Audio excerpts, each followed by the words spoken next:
नमस्कार, आप देख रहे हैं 9 टीवी आजमगढ़। आइए जिले के प्रमुख खबरों पे डालते हैं एक नजर। आजमगढ़ जिले में श्रद्धांजलि का आयोजन किया गया। आज दिनांक 11 फरवरी 2024 को उप जिलाधिकारी द्वारा बाबूजी के चित्र पर पुष्प अर्पित करते हुए स्वर्गीय छत्रबली राम व स्वर्गीय श्रीमती शामरथी देवी पुत्र आयोजित करता श्री शेर बहादुर ग्राम व पोस्ट बैरानपुर विधानसभा निजामाबाद सम्मान महिलाओं, विधवा, दिव्यांगों, बच्चों को वस्त्र, पेन, किताब बांटकर किया गया सम्मान। प्रोफेसर जर्नलिस्ट मंगेश भारती ने बताया, तेरही का जो प्रथा है इसका बहिष्कार होना चाहिए। जीते जी कोई एक गिलास पानी नहीं पिलाता है। जीवन समाप्त होने के बाद पाखंड अंधविश्वास में लोग भटकते रहते हैं।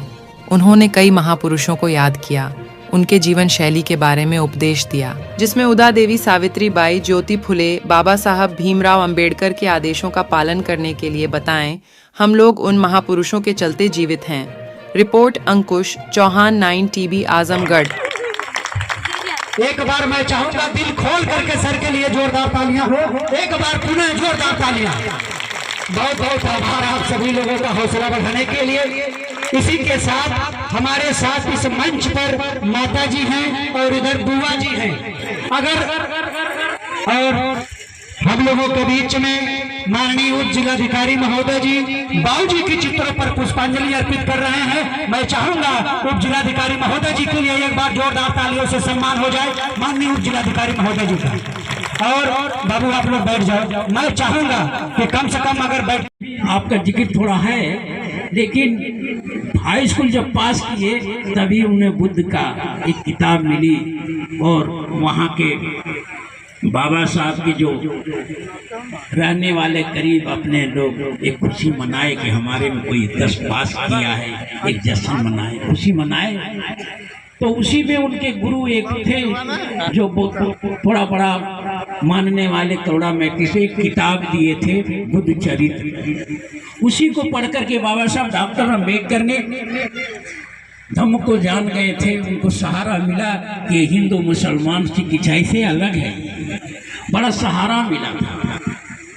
तो बाबा साहब डॉक्टर अम्बेडकर फिर आगे पढ़ते गए। फिर एक बार कई वो चांद में चलनी में चांद देखती हैं अपने पति की उम्र बढ़ाने के लिए। और आपको बता दें आप सब लोगों के कि सबसे ज्यादा विधवा भारत में ही है। दुनिया के सारे देशों का सर्वेक्षण कर लिया गया तो सबसे ज्यादा विधवा भारत में है। अगर चलनी में चांद देखने से पति की उम्र बढ़ती तो अभी 2-2, 3-3 सौ उम्र वाले कई लोग होते, लेकिन एक भी नहीं दिखाई देते। आपके बेटे को, आपके पति को उम्र बढ़ाने का काम इस तरह से नहीं होता है। उसके लिए आपको उनको अच्छा भोजन देना पड़ेगा, उनसे अच्छी बात करनी पड़ेगी, प्रेम से रहना पड़ेगा, अपने घर को खुशनुमा बनाना पड़ेगा। उसके लिए बाबा साहब के रास्ते पर आना पड़ेगा, बुद्ध के रास्ते पर आना पड़ेगा, पंचशील का पालन करना पड़ेगा।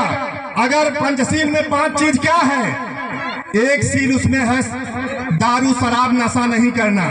अगर दारू शराब नशा छोड़ दें आपके घर के लोग तो समझिए कि आपके घर का कल्याण, कितना कल्याण हो जाएगा, इसमें कोई शक है? तो बाबा साहब और बुद्ध ने कहा कि 5 चीज मत करो। उसमें था कि अगर नशा छोड़ दे तो मैं समझता हूं कि सर के घर में खुशहाली आ जाएगी। झूठ बोलना छोड़ दे तो कितना खुशहाली आ जाएगी।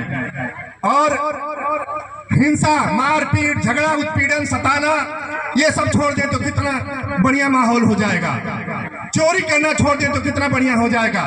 ये चीजें हमको सीखनी पड़ेंगी। तो आप लोगों से गुजारिश है कि आप अपने घरों की स्वच्छ भारत अभियान के तहत आज ही जाकर के अगर घर में कोई ऐसी गंदी तस्वीरें हैं, काल्पनिक तस्वीरें हैं जो आपका शोषण करती हैं, तो उनसे मुक्त हो जाइए, घर को साफ कर लीजिए। आप जाती हैं बनिया की दुकान पर, वो आपको कुछ खरीदती भी है, पैसा भी लेते हैं और एक कैलेंडर थमा देता है कोई देवी देवता का। आपको लगता है कि बहुत बढ़िया देवी जी मिल गई। अरे उसने आपको गुलाम बनाने का तरीका आपके घर में घुसा दिया।